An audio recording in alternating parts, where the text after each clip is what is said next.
Mr. Happy Living here, and I'm happy to be broadcasting from WITV7 in the beautiful Queen City, Charlotte, North Carolina, USA. Hey, friends, will you join me for a moment and just imagine how fantastic you'd feel living the unique and distinct life you were put on this planet to live, doing work you love, with people you love, in places you love, and all the while creating something of real value to others. That's what I call a life of significance, and I can tell you it makes a very happy life. And so can Tony Copland Parker. He's my guest star today, and he's here to share his unique and distinct journey to his life of significance. Hey, Tony, welcome to the show. Thank you for having me. I'm looking really forward to having a good conversation with you today. Right on. Why don't you just get us started by telling us what you're doing these days to make your mark of significance on the world? Well, I have a motto that I try to follow each day, and that is, I aspire to inspire till I expire. Presently, my partner, 24 years, and I are residing in a senior living facility here in Roswell, Georgia. And she's 62 and I'm 68. Unfortunately, when she was 52, she was diagnosed with early onset Alzheimer's. But surprisingly enough, even though most folks here are at least 10 years older than us, tell me all the time that I inspire them with my love and care for Catherine. Initially, our response was somewhat counterintuitive. We retired, sold our home, and became nomads running marathons and half marathons all over the world for the first 8 years. As the disease progressed, however, we have transitioned to living here. And we're finding joy each day, so we continue to travel across the country doing smaller races. Very good. I want to get into some of your races and all that when we talk about this big transformation that you had in your life. But for now, Tony, let's do a little mathematics so our friends all around the world can get to know you through our happy formula. And it's a simple but very powerful equation that goes something like this. Purpose plus power equals happy. So let's start with power. What are your personal practices for building up all the power that you need to get things done, whether it's physically, mentally, spiritually, financially, emotionally? In other words, Tony, what do you do on a regular basis to create the power you need to take good care of yourself and your loved ones and still have plenty left over to be a giver to others? So what I've been doing for the last 6 months is running at least a mile a day. And as a matter of fact, today marks the 6 months mark. And when I first started out, I didn't know how long it was going to last, but now I've decided that this is my time for myself, 12 minutes, 15 minutes to take to myself. During that period of time, I found 3 meditation series that I look at and listen to along the way and just kind of internalize. The first one is positive thoughts. I'm doing the best that I can. Now, we have a tendency to, try to focus on the negative aspects of our life. And this one allows me, while I'm caring for someone with dementia, to learn from her and others, so how I can do better. And this one is contentment. I have enough, I am enough. A lot of times as humans, we have a tendency to want to do more and think we need more. But this one kind of keeps me grounded. And then the last one is gratitude. This one, it asks you, when you're going through this series, to find 4 things that you're grateful for, and also 1 person that you're grateful for. And once again, you have a tendency to look at the negative things in life, and this one causes you to look at the positive things that are in your life. And it could be something simple like, I had a good cup of coffee, or, I woke up and my back didn't hurt when I got out of bed. So those are the things that I do.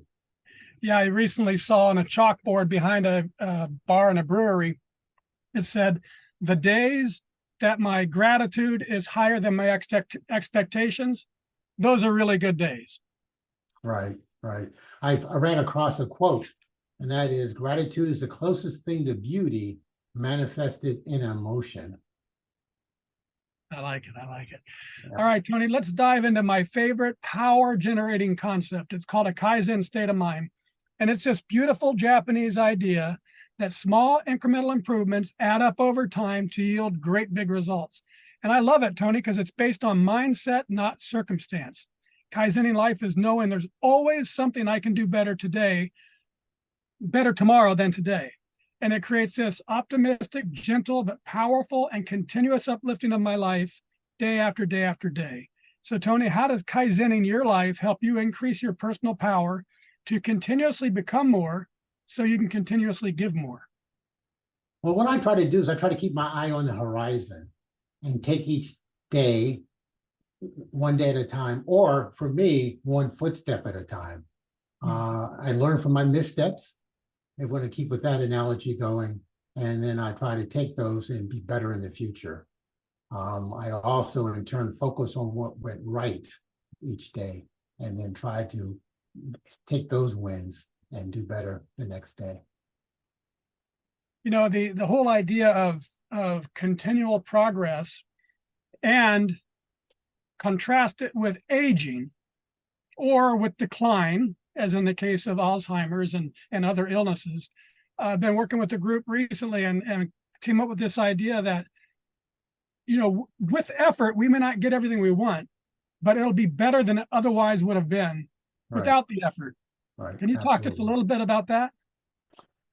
Yes, you know, the effort of cutting out the 15 minutes a day to get the run in, the commitment that I made to myself to do that, it's something that I take away a lot from, and it's the fact that I actually did it each day.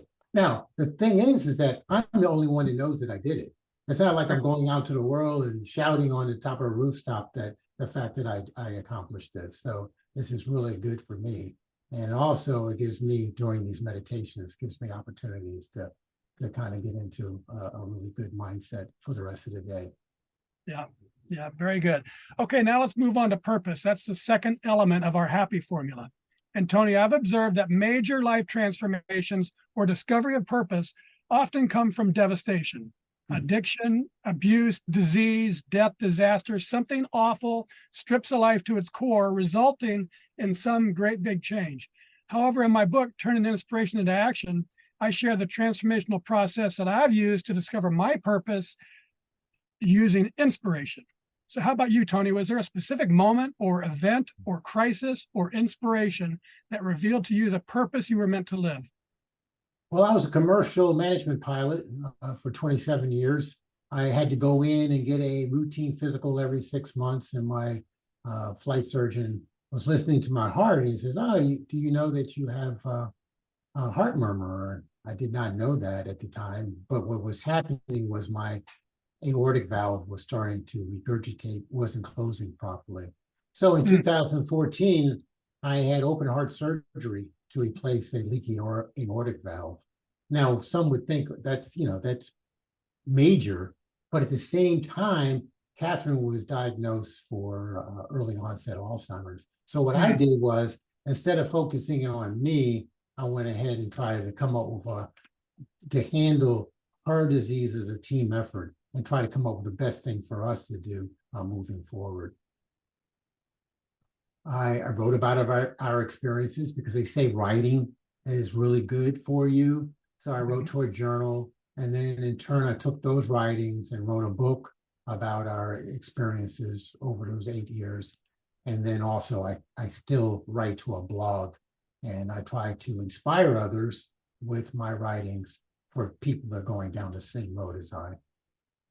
And I think I read that when this all first happened, it was really kind of a heavy load for you to deal with, but that you decided to dedicate, you and Catherine decided to dedicate your energy to activities that you love in spite of the circumstances, in order to be able to maintain your connection together and to find solace amidst the challenges posed by Alzheimer's. So can you talk about the moment that you said, wait a second, we're in this soup, now let's just make the best of it, instead of doing what I think most people would think of as no, let's try to fight it. Let's try to cure it. Let's try to, what can we do medically instead of just embracing life? That seems like a unique mindset that you had. So can you share that with us? Well, one of the things that I try to do is research as much as possible and come up with some components that would be helpful to her, like exercise, a good diet, seeing new exciting things, socializing. So I in turn took that information and said, okay, what do we love to do? We love to run. Okay. What do we love to do? We love to be together. We also love to travel. So let's try to take those three things and put them together and make a lifestyle that we could, that they would help us. And by traveling, getting rid of the house, getting rid of the bills that go along with it, we were able to take that money and put it towards our travel. And it turned out to be a really good, because what happens is, like you said, you end up focusing on those things of cure, or let's try to do this and try to do that. What we were focusing on is just getting our heads up, looking outside and saying, oh, there's Eiffel Tower. Oh, there's the London Bridge. Oh, there's, friends that we've been on trips with together. And then running a marathon, which is quite mental, trying to get 26.2 miles done by foot nonstop. So that took us away from the fact that she had Alzheimer's. So for folks that don't know your story, I mean, tell us how you quit the job, sold the house, got rid of your stuff, and you completely changed your lives. What was it like in the midst of that decision making? Did you have regrets? Were you both hand in hand with it? What was that decision like? Well, we actually had some races on the schedule. We were doing some, races, and we were starting to do some international races. So we said, okay, we're going to go do Tokyo in February of 2015. So what's on the way to Tokyo? What's on the way back from Tokyo? So we started putting together, like a jigsaw puzzle. Oh, let's go here. Let's go to here. And then next thing you know, 30 days are in the book. And then it was another race. And then, what are we going to do before that race and after that race? Oh, there's a cruise that goes through that area. Let's go get on that cruise. And we were just, putting together as a jigsaw puzzle each one of these travels. And time went on. It was, oh, okay, a year's in the books. Now it's 2 years. The other thing that was kind of strange is we were actually trying to find some place to live. We're like, oh, let's go look at this place. Nah, we're there 3 days. That's good enough. We've seen it all. We've seen all the sites. Let's move on to something else. So that's kind of how it went. And, I did not know that it was going to last 8 years, but as time went on, it did. So it was a really good. And I think, there's no science behind it. I haven't read anything that says that, I've extended her quality of life, but I truly believe that the quality of life for Catherine has been extended by our travels and our running and exercise and socialization that we did. Yeah, when you focus on love rather than the opposite of love, or hate, or disease, or the illness, or good versus the bad, where you put your focus is where you're going to be. And even if you're feeling sick or not remembering things, or you're really struggling, if you've never seen the Eiffel Tower before and you get to see it, that there's some thrill there, even in the midst of the struggle. Yeah. Right. Yes, that is absolutely correct. It's hard to, let's say, for example, Catherine. So, oh, I don't know what I had for breakfast. Well, look up. There's the Eiffel Tower. Let's have lunch there. Yeah. It takes that away. You don't really, get all wound up on the fact that you don't remember what you had for breakfast. Yep. Yep. And it turned out, it was interesting, because one of the things I did read about Alzheimer's is that you need routine. You need to get up at the same time, you need to be in the same place, you need to have this and that, everything is, well, what we did was we turned travel into our routine. She's not used to the fact that, 4 days are up, we've seen everything here. We're getting, the suitcase is getting packed, and we're at the hotel, we're at the airport, we're on another plane. So for her, it was her routine. So it worked out great. Awesome. So you mentioned earlier that you started running a mile a day and you've been to your 6-month mark. And I think I read about 20 years ago, and for no particular reason, that you decided to exercise at least 30 minutes every day for an entire year. But you soon discovered it was a lot harder than you thought it would be to carve out 30 minutes a day every single day. Yeah. at the time you had your career and kids and coaching and all the Right. stuff of life.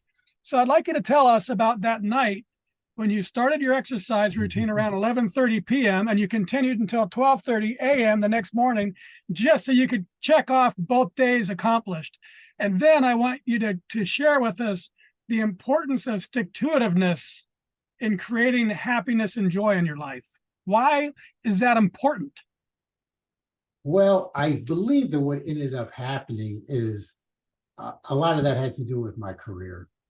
As a pilot, you have to be very disciplined. The checklist that you run, the switches that you have to, the communications, everything has to be so standardized. So that's inbred in me. So when I set a goal, like we're going to change airplanes, and my goal now is to be on the 757 or the 767, then we have to put a plan together, and you have to follow it methodically throughout till you accomplish that goal. So when I was setting up, it came up, I had soccer games the whole next day. We were going to do a tournament. There was no way I was going to be able to get it all. I was coaching one of the kids. So as I was packing up, I said, well, I got to get my exercise in. I said, well, maybe just start here at 11:30. I'll go to 12:30. I got today done. I got tomorrow done. We'll get up in the morning. We'll get in and we'll start our trip for our soccer practice. So, our soccer tournament. So it's just one of those things that you kind of have to set aside the time. And I have the same situation here. Catherine can be left alone in an apartment for 15 minutes without me having to worry so much. So, I get out, I go around in a time and a half around the building here and then go pick up our breakfast and bring it back. And then we have breakfast. So, I'm killing two birds with one stone by getting the same thing done. She comes back.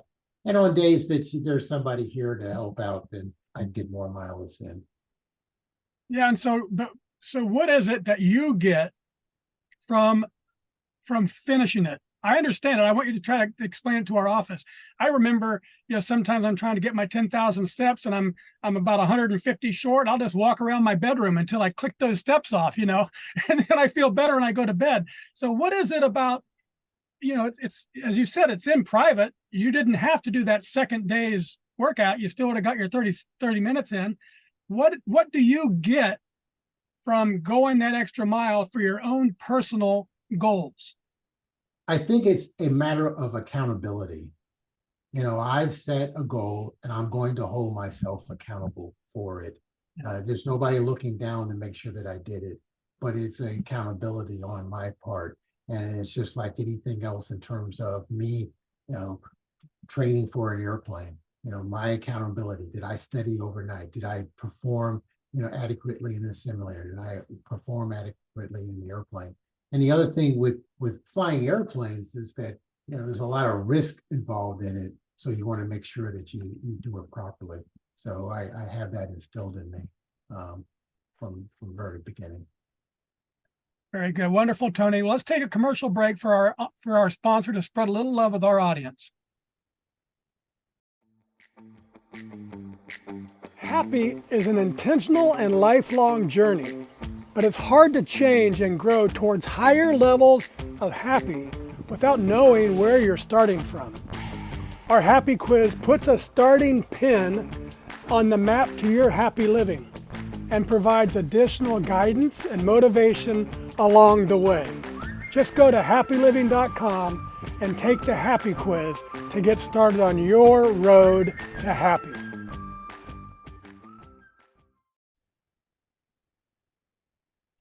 And we're back, and this is the Something Significant Show, and I'm your host, Matt Gersper.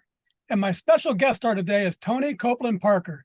He was a professional pilot and manager for 37 years. His last job was managing pilots and flying B-757s and 767 aircraft all over the world. Then came a great big transformation. He retired from his career and started writing a blog called runningwithcat.com and traveling with his Catherine to 82 different countries and running at least a half marathon in 35 countries and on all 7 continents. So far, they've run 66 marathons and many other races, including a 50-miler at the age of 50 and the Ironman triathlon too. And then at the well-seasoned age of 65, he wrote and published his first book called running all over the world, our race against early onset Alzheimer's. Wow, Tony, I love all that. And I think you're going to love this article that I found on livescience.com. It's called The Science Behind the Power of Giving. And it says the act of giving itself can be a gateway to discovering your reason for being on the planet. It tells how science supports the idea that giving one's time and talents and treasures is a powerful pathway to discovering purpose and overcoming difficulties and finding fulfillment and meaning in life. So I updated our formula. Power plus purpose plus giving equals really happy. So what do you think, Tony? Has given your time and your talents and your treasures been a pathway for discovering your purpose and for getting past difficulties that you faced and for bringing real meaning into your life? Well, you've heard about endorphins, and people get endorphins when they run. And I also get endorphins when I do something for someone else. And I know where it came from. It definitely came from my mother. I took care of my mother the last 9 years of her life. And one of the things, I would show up, we sit down and have dinner, or, ask her how her day goes. First thing she'd ask me, so what did you do for somebody today? And that was one of her things. She always, she'd go around at 84, 85 years old, and she's trying to do something for someone else. And the great thing about it is that here at the senior living facility is the fact that I have opportunities to do that all the time. A day doesn't go by that I don't have multiple opportunities to do it. It might be something simple like a lady's trying to get her key in the mailbox slot, or a lady's got the cart and she's trying to get her groceries to her apartment, and I help out there. So there's always opportunities to do that. The other thing that I like to do is I like to listen to others. I'm a good listener. I'm talking here, but in actuality, I listen more than I talk. So here, folks here want to talk. So instead of just walking by and say, hey, Joe, how you doing? I sit and I just stop. How you doing? And then they just start talking. And one of the things that I did do is I have several copies of our book here in the library. I've made some autograph copies to folks. They pass them around.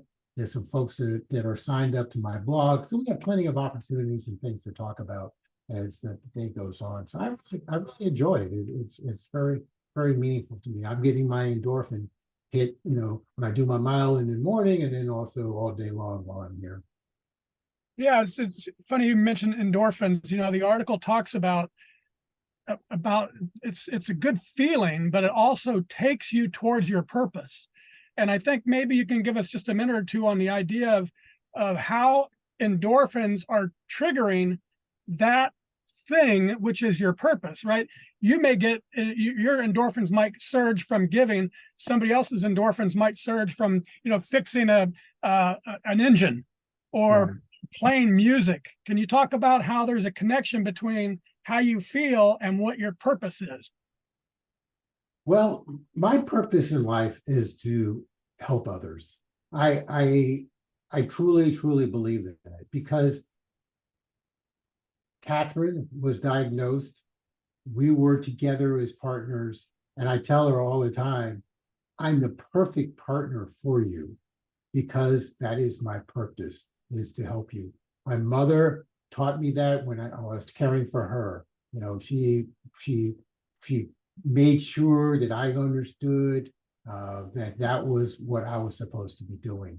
And so I'm enjoying it. It's hard, but at the same time, I'm getting, the endorphin fix and also understanding that I'm doing well for her.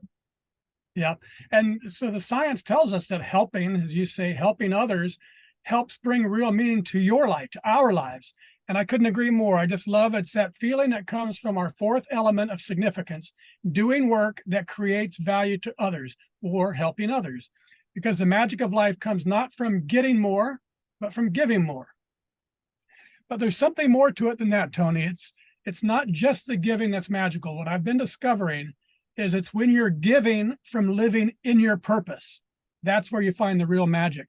So the audience and I would like to experience how it makes you feel to be happily living your life and giving to others through the work you were put on this planet to do. And so many people all around you have taken notice. So Tony, I'd like you to sit back, open your heart, and just listen to what people are saying about the impact you're making on their lives by finding and living that magic in your life. One person told me, Tony Copland Parker is an incredible human being. Another said, superheroes are tough to find these days. Meet Tony Copland Parker, a gift of a man who rarely wears a cape. Tony inspires through feats of ongoing adventure, athleticism, and selfless, exceptional, tangible love for Kat, his super partner. Tony is one of the sweetest and most patient humans I've ever met. He's also hilarious and fun. Tony truly models what it means to live your best life, sharing his passion for adventure and for the love of his life, Kat, who was diagnosed with early onset Alzheimer's.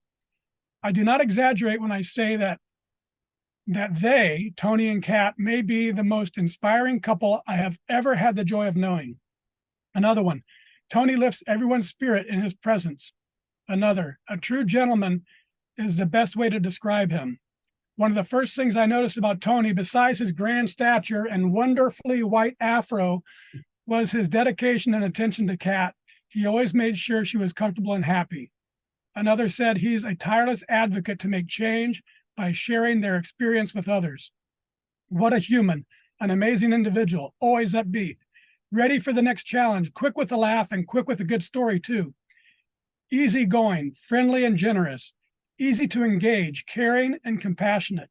He's not afraid to be direct when he feels something is unjust or wrong. He never gives up. He's incredibly devoted, creative, full of zest, inspiring beyond words, dedicated, motivational, a wonderful friend.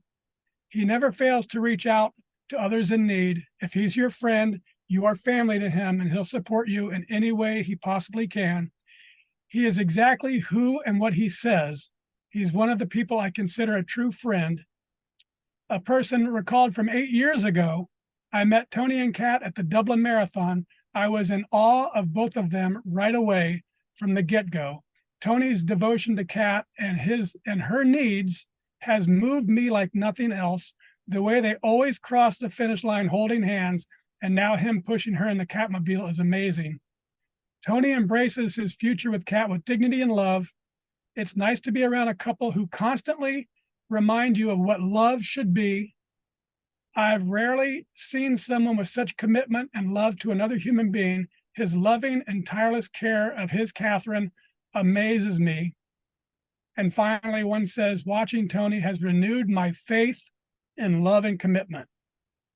So, Tony, what does all that mean to hear about the impact you're making on others?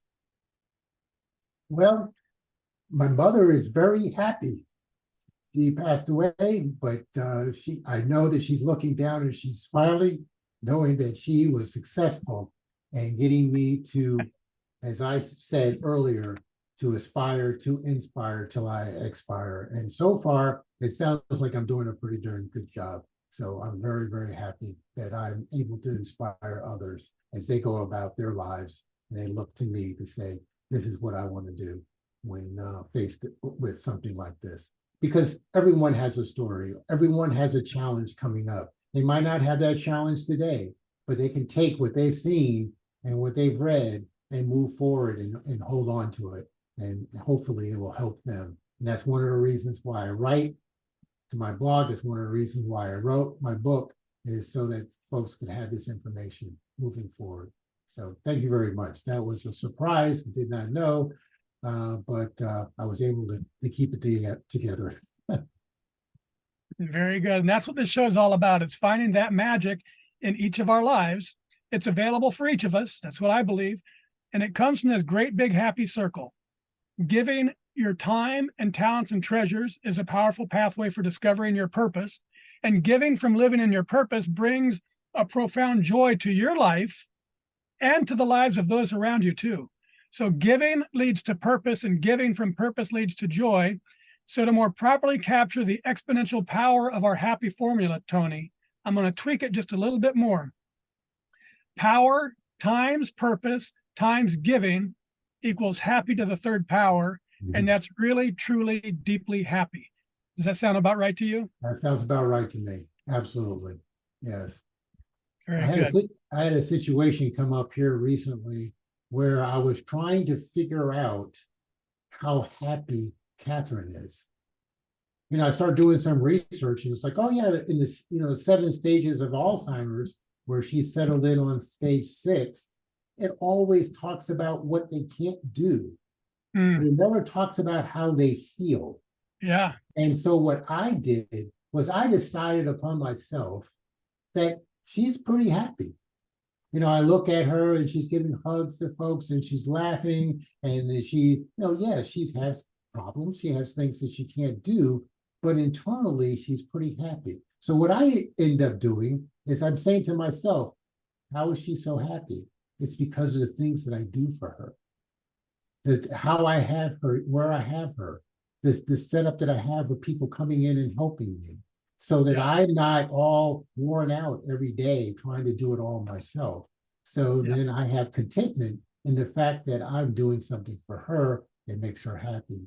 And then Well, I yeah, have that that's joy. 100% right. And it reminds me of one of my favorite quotes. And we're going to get into a lightning round of quotes here, but this one is, your day belongs to another's dream. So, nobody wants to have Alzheimer's, let alone stage 6, but look at all that she does have. She Right, has you.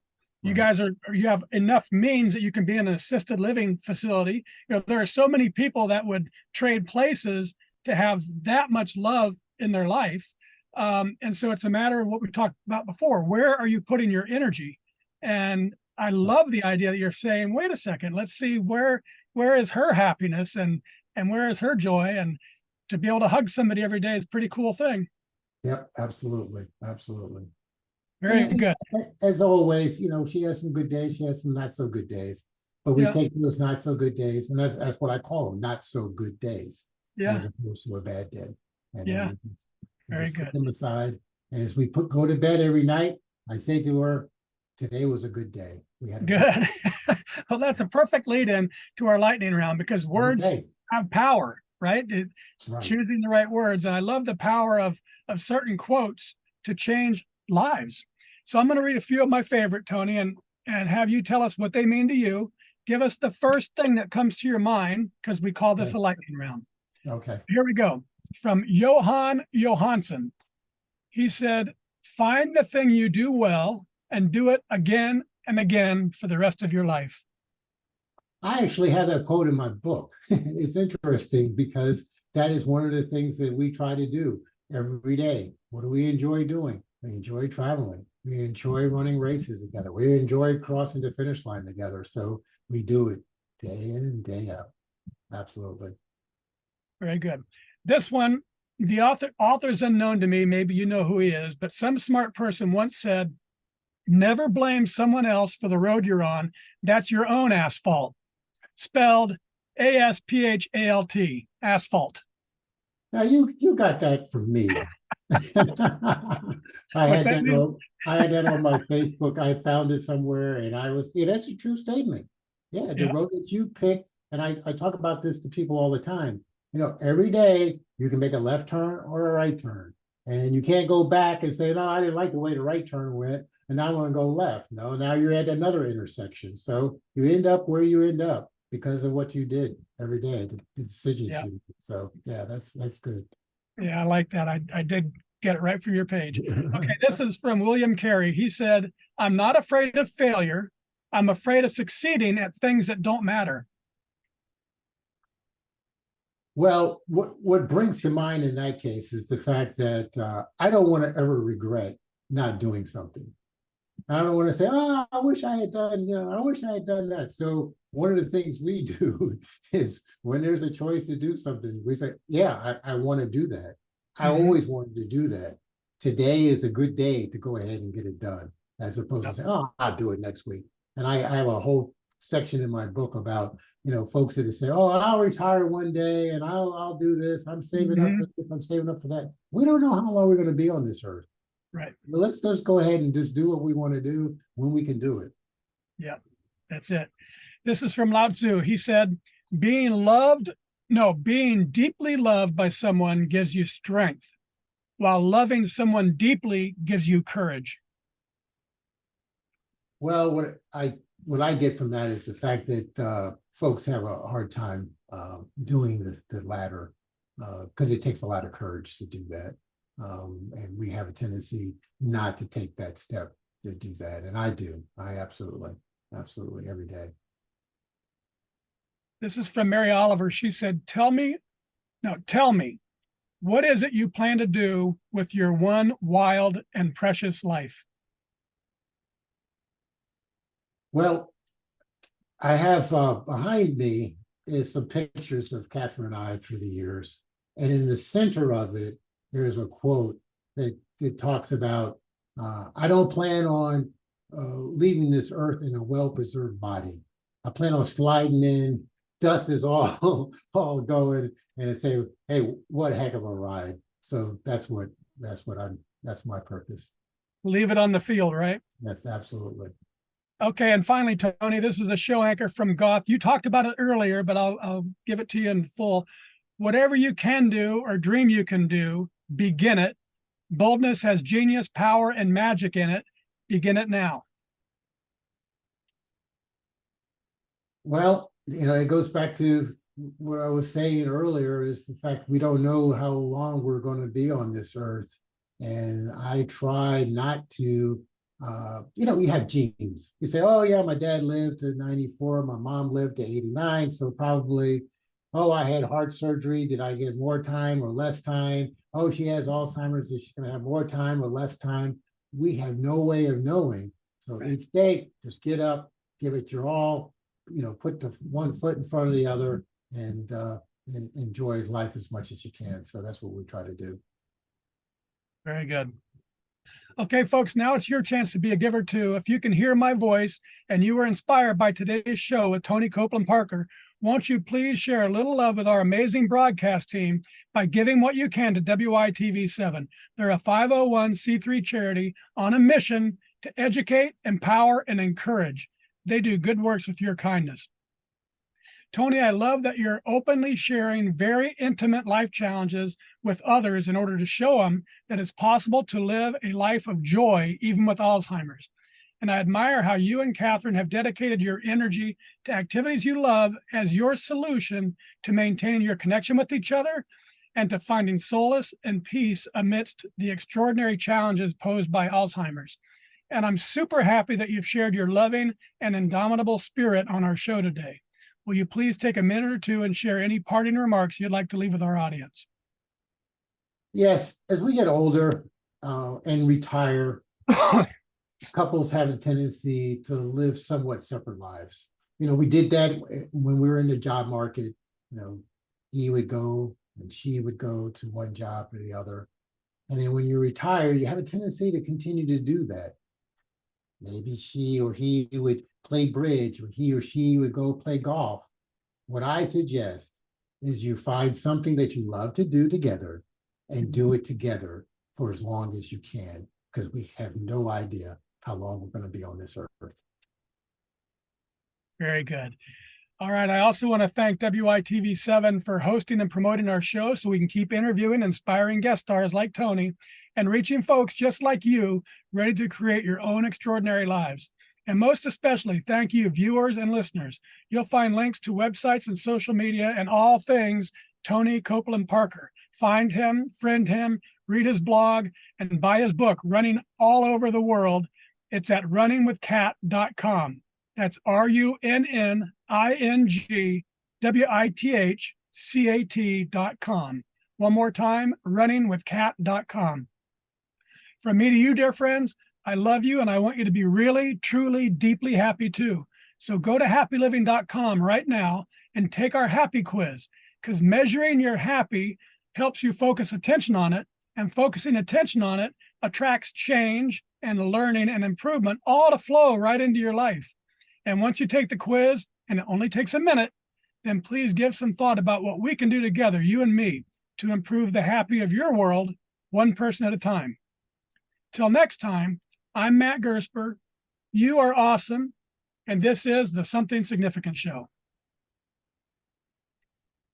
And we're out. Wow.